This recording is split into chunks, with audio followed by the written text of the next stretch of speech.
araw. Welcome to another video. So panibago na namang episode ng ating vlog. So tayo ngayon ay makikita nyo kung nasaan tayo. Tayo ay nasa expressway. Malamang, di ba? Ewan ko kung saan banda na to, pero alam ko ano to, Tarlac something na to, Pampanga Tarlac, ganun. So tayo ngayon ay papunta ng oras na ba? Alas 11. Tayo papunta ng Honda Big Wing, Calasiao, Pangasinan, upang magawa na natin yung ating first PMS dito sa ating Honda NX 500. So kung nakikita nyo dito sa panel gauge ko, ayan o, meron ng triangle na warning. So matagal na yung nag-warning nung nag 500 odometer tong ano ko. Itong NX 500 ko, lumabas na yan. So ayan, kung makikita nyo 650 plus na. So sa ano naman, sa booklet, ang sabi naman doon is parang 500 to 1,000 yung unang PMS, no. Kaya yun, pina-500, sinakto kong 500. And tawag nito kasi plus biyahe ko pa 200 kilometers din to from Subic to Calasiao, Pangasinan. Kaya more or less pwede na to, no. Makakaabot na tayo ng 1,000 odometer. Medyo matagal din tayong hindi nakapag-video. Medyo busy kasi sa buhay, no. So kailangan harapin muna natin yung realidad. So ngayon medyo nakaluwag-luwag tayo, no? At pinayagan tayo na makapag-ride. Binigyan tayo ng budget. Yan, dito tayo ngayon, papunta ng Calasiao, Pangasinan para mag-change oil. So mamaya makikita natin kung ano nga ba yung mga gagawin, no, sa ating motor, and kung may gastos nga ba. So tumawag na ako nung nakaraan, tumawag na kami. According to them, basta sa kanila mo kinuha yung motor sa Guanzon Honda Big Wing, Calasiao, Pangasinan, wala namang babayaran. Basta sa kanila mo kinuha, no? Basta dala mo yung coupon mo, yung service coupon mo. So ako dala-dala ko, ewan ko kung magbabayad man ng labor or ng kuno ano, pero kung meron man, naka-ready naman ako. Pero siguro hindi na ganun kalaki. So sana ganun. Let's see, check natin mamaya kung magkano ang abutin natin. So medyo tinanghali na tayo, guys. So alas 11 na. Sana nga makaabot tayo at least mga alauna, 12:30 or 1:30. Makaabot man lang tayo dun sa Pangasinan para ayun, mag-lunch na rin tayo along the way, no? Para makauwi din tayo na maaga maya-maya.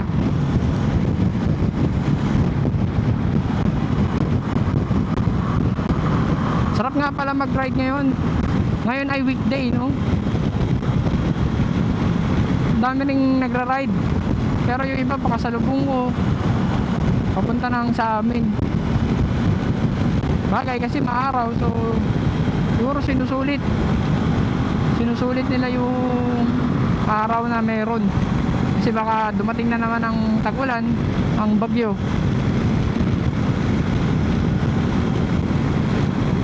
Kaya tara guys, samahan nyo ako. Teleport na lang tayo doon.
guys, dito tayo ngayon sa City Mall. Yung pinapangarap nating makabitan ng RFID, ayun na siya, nakabitan na natin ng RFID. Easy trip at ano, Tapos nakapagpa-change oil na rin tayo. So okay na. Tapos nakuha na rin natin yung ating plaka. Ayan na yung plaka natin. Okay. 5. Uy, ano nangyayari sa cellphone?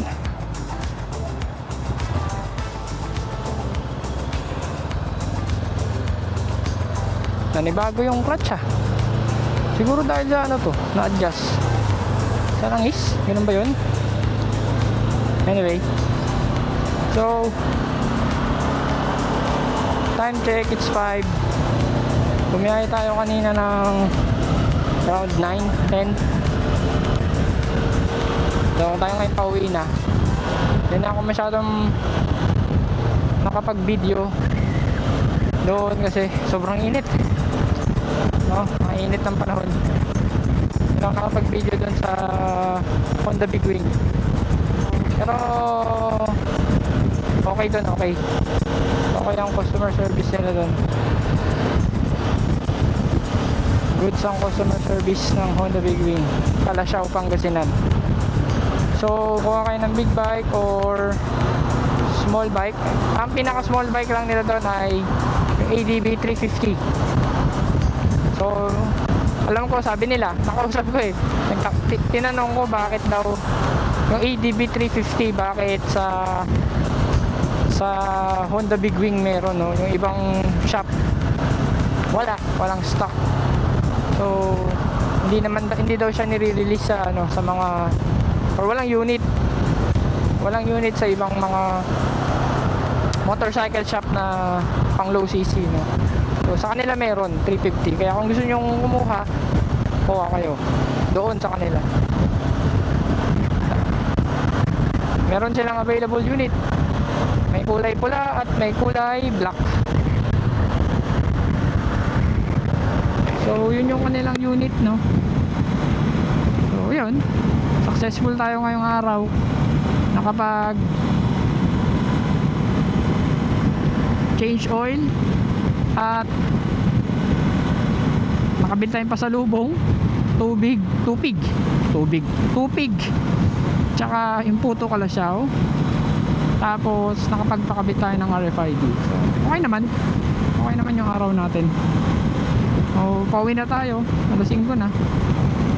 Check natin kung anong mga mangyayari, kasi mukhang ito, makikita nyo to guys, oh, mukhang paulan na.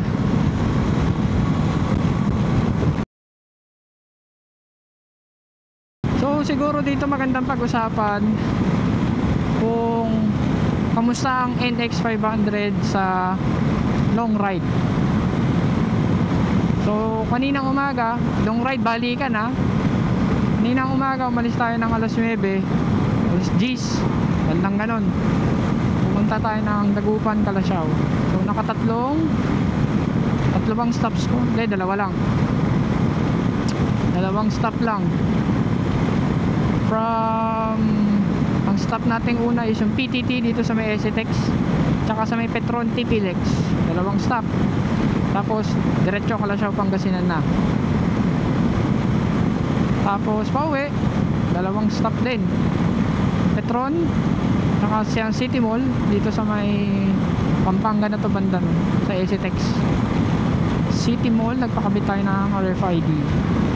So kumusta naman siya in terms of long ride, no? Yung maghapon akong magdamag na nag-ride, siguro nakatabit, ano bang term doon, isa't kalahating oras lang ako, isa't kalahati hanggang ganun siguro akong nakaupo. Ay hindi naman isa't kalahating oras lang akong wala sa upuan, or more, hanggang 2 hours ganun, siguro maximum na yung 2 hours. Hindi pa kasama yung stops doon, ha. So doon lang yun sa may Calasiao kasi nagpa-change oil, syempre nagpalamig ng makina, tapos yun. So ganun, yun ang nangyari, no? Kamusta naman? So sa akin personally, medyo di ko alam kung bakit, pero ang sakit niya sa puwet. Kumpara mo sa Dominar, hindi sumasakit yung puwet ko noon, pero dito medyo masakit. Ewan ko kung dahil maghapon ako nakaupo lang sa saddle, Tapos konti lang yung stops ko. Yun, so medyo masakit siya, parang matigas konti, no? Siguro maganda nga to may foam. Yung iba kasi ganun nilalagyan ng foam, tapos nilalagyan nila nung ano, parang net. Sa akin din kasi medyo madulas eh, dumudulas ako dito. Ang late ko na nga, dumudulas pa. Ewan ko ba. So yun, masakit siya sa puwet. Maganda yung upuan niya, pero pag tumatagal, ang sakit na sa puwet, parang tigas na ewan. Tumitigas siya na ewan, no? Yung cushion niya. Then sa lubakan, hindi ko pa siguro na-adjust to yung ano na to. Hindi ko pa na-adjust yung suspension nito, pero tumatalbog ako eh, sobrang lambot. Maganda naman yun. So siguro adjustment lang, pero maganda yung suspension niya para sa akin, no? Siyempre yung comparison ko yung Dominar, so yun, para sa akin maganda yung suspension niya. So sa gas, dalawang beses nipagas kasi ako kanina, 200 plus eh. Tapos ngayon nipagas ko kanina sa Petron nasa around 400 plus, 450 ganun siguro. Tama, nasa 400 plus, 450 nga or 420, nasa ganun. Laro 450, basta hindi umabot ng 500. So kung i-add mo yun, 450 plus 250 din kanina, kasi may gas pa ako nung nakaraan. So tipid din, no? Nakakapagbalikan na. Tapos ngayon ito palang gas ko, 2 bars pa lang inababawas. Yung gas ko is sa amin nasa Subic, Petron. Tapos dito sa May Kalasyaw, Petron, yung gas kong pauwi. So yun ang gas up ko lang. So matipid. Kaya naman, ang dami kong stop nito, ang dami kong ano. Tapos puro expressway lang yung daan ko. So medyo matipid siya, okay naman siya sa gas consumption niya. Then overall yung looks, aesthetically, ano na lang naman yan, subjective yan. So pwedeng maganda sa'yo, pwedeng pangit sa'yo, nakadepende na lang yan. Kaya experience ko kanina, nag-stop over kasi tayo, diba? Sabi ko nga, nag-stop over tayo sa Petron, kumain tayo ng tanghalian. May lumapit, so napugian siya, no, sa looks ng NX 500. Para sa kanya daw, ang ganda daw. Tsaka nag-i-stand out lalo yung nakuha nating kulay, which is yung NX 500 na kulay puti. Nag-i-stand out. Kaya para sa kanya may tindig, kumbaga. Maganda yung pormahan, yung tindigan ng NX 500. So ayun. So personally, sa akin overall, yun yung experience ko dito sa NX 500. Ano pa lang to sa akin, 2 months, 3 months, so magde 3 months ngayon, October, 3 months. Pero para sa akin okay ako dito, komportable ako kahit mataas, kagaya ng mga nababanggit ko dati. Very agile, ang sarap niyang iliko, ang sarap niyang i-maneuver ng ganto-ganto, no? Masarap siyang i-maneuver, napakalambot, napakagaan, magaang siya. May top box pa ako niyan, ha. So yun yung overall kargada nitong NX 500. Personally ako nagustuhan ko to, no? Para sa akin sulit to, para sa akin, no? Sa price niya na 409,000 plus kilala yung brand na to, which is Honda.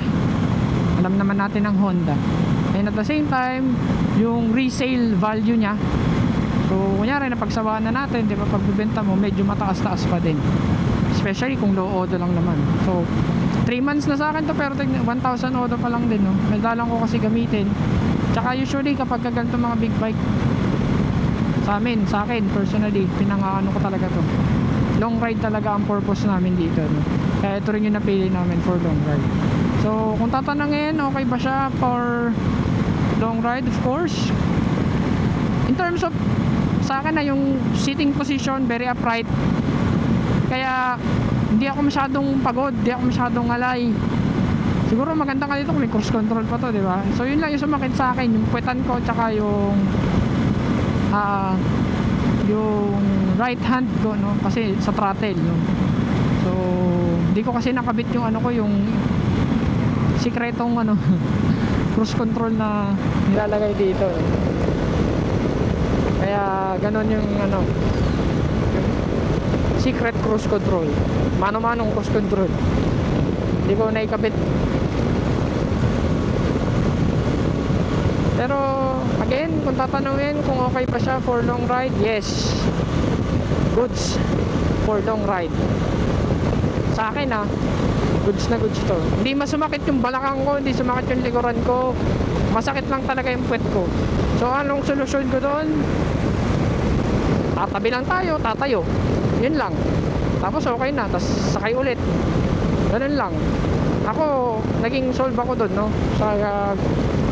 sa solution ko na yun. Kasi more or less naman talaga, kung magra-ride ka ng malayo, kakain at kakain ka, CCR at CCR ka. So more or less, you will make a stop. Hihinto ka. Posibleng hindi kayo hinto, no? Kahit for gas up, for food, water, toilet, hihinto ka. So yun yung nagiging pahinga nung sa puwetan ko, no? Kaya akin okay ako, goods ako dun. Yun na yung pahinga ko, no? Then recover lang ulit. So kung napagod, siyempre pwede naman tayo mag-stop ulit. Hindi naman nagmamadali ang long ride, no? Importante nakakarating ka dun sa destination mo at nakakauwi ka sa pamilya mo. So yun. So ako, goods ako dito sa NX 500. And yun, overall goods, nag-enjoy ako. Sulit, good buy to, good upgrade to, no? So from Dominar 500, so magandang naging upgrade ko.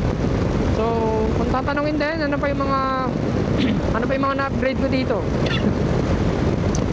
Top box lang ng SEC Moto Supply. So 45 liters plastic. So may plano pa akong i-upgrade yan. So medyo hindi ko nagugustuhan yung, bukod sa looks, hindi ko nagugustuhan yung function ng ko. Parang hindi ko naman masasabing low quality, pero basta hindi ko nga kanina yung lock niya medyo parang nakakatakot, mahirap iwan, no? So, baka magbibili tayo ng budget friendly pero magandang brand. So yun lang naman. Then yung ilaw, auxiliary light from SEC Moto Supply. So ano lang siya, no, parang isang function lang siya. Ewan ko kung floodlight pa to or ano. So baka magpadagdag pa tayo kasi isang bilog lang siya. Tapos walang low beam, high beam. Tapos lalagyan mo lang ng yellow lens, no, para hindi lang masyadong nakakabulag.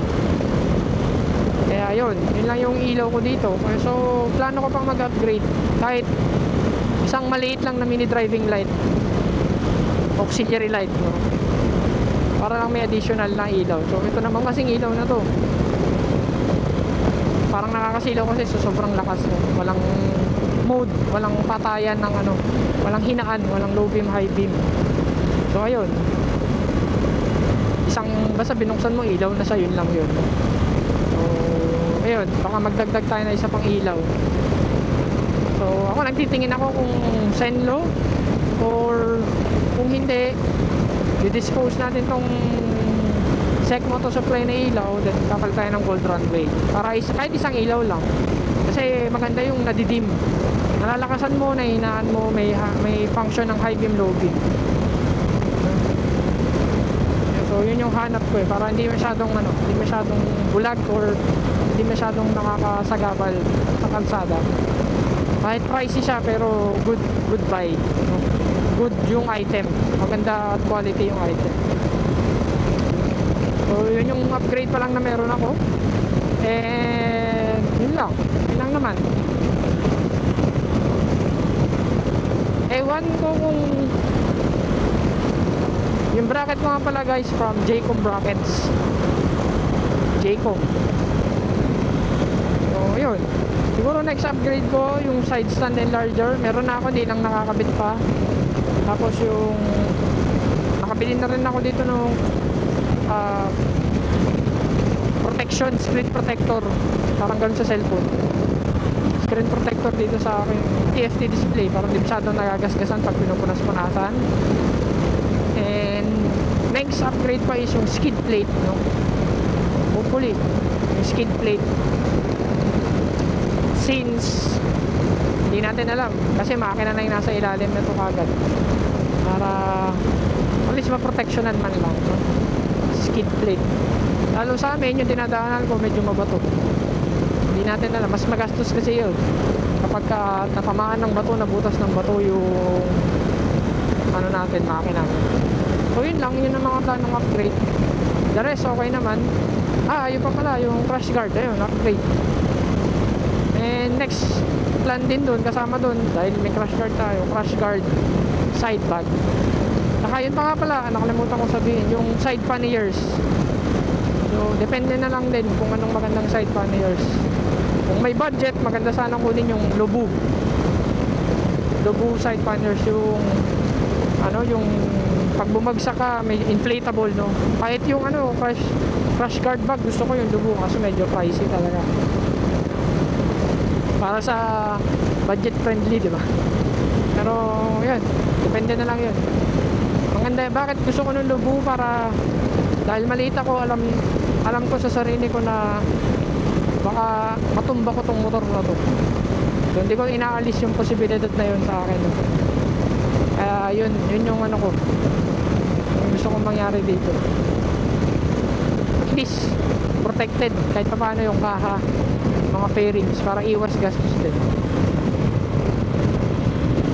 So yun lang naman yung mga gusto kong i-upgrade, no? Or kung hindi man Lubu side panniers, at least ano, yung side pannier na ano lang din, na soft bag, para hindi ganun kabigat,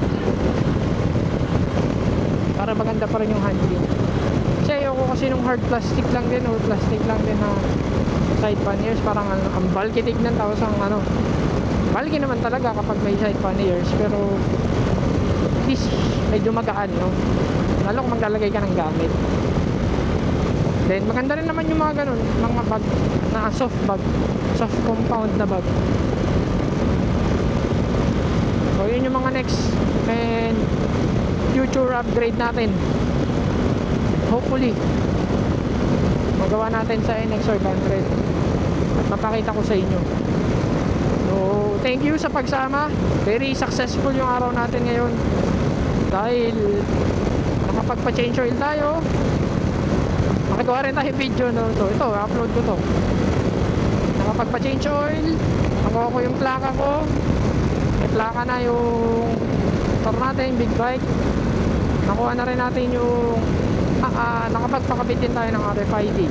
Tapos, of course, punta tayo ng Pangasinan. Kabili na rin tayo ng pasalubong para sa mga mahal natin sa buhay.